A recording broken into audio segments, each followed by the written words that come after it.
सुरेंद्र कुमार जी। गुरुदेव, आपके चरणों में कोटि कोटि प्रणाम। गुरुजी, पहले मैं शराब, मीट, अंडा, तंबाकू का सेवन करता था। तब से मेरी जिंदगी बहुत आराम से व्यतीत होती थी। जब से मैंने आपका सत्संग सुना, मैंने सब नशे छोड़ दिए, भजन करने लगा, तब से थोड़ा सा कष्ट होने लग गया है। आप ये तो देखो, जब कपड़ा कपड़ा गंदा हो जाता है और उसकी जब धुलाई होती है तो थोड़ा तो चोट सहनी पड़ेगी। अब जन्म जन्मांतरों से हमारा हृदय गंदा रहा, अब जब हम भजन में चल रहे हैं सत्य मार्ग में, तो अब धुलाई हो रही। थोड़ा चुप रहो, थोड़ा उसे शांति से सह जाओ, आगे मंगल होगा।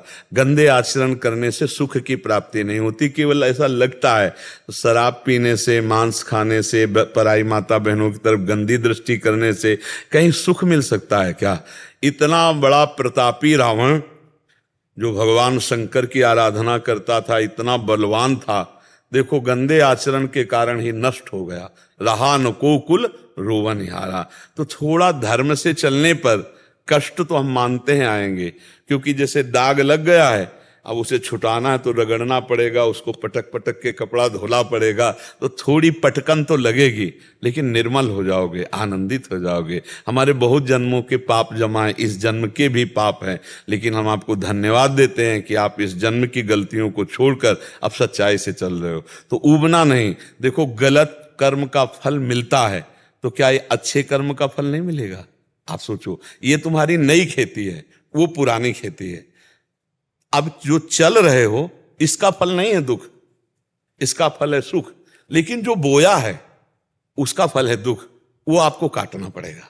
ये पुरानी फसल है, इसको काट लीजिए। जो अभी फसल डाली है, ये जब रंग लाएगी तो आनंदित हो जाओगे, बहुत सुखी हो जाओगे। हमारी बात मान लो, नई फसल को पुरानी से मत जोड़ो। अंदर जलता है जब मुझे कोई, तभी तो सोना जब जलाया जाता है तभी उसका दोष नष्ट होता है, तभी वो चमकता है। तो ये जलन मन को हो रही, जिस मन ने गलत किया है, तुम्हें नहीं हो रही। और इसी को जो सह गया, भगवान श्री कृष्ण चंद्रजू गीता में कहते हैं, यम ही न व्यथ्यंते ते पुरुषम पुरुषर सब सम दुखा सुखाधीरम सोमृतत्वाय कल्पते। व्यथा माने जलन, जो हृदय की जलन को सह गया और सुख दुख को समान भाव से, वही परम पद का अधिकारी हो गया। तो जलन हो रही तो भगवान की कृपा हो रही, चुपचाप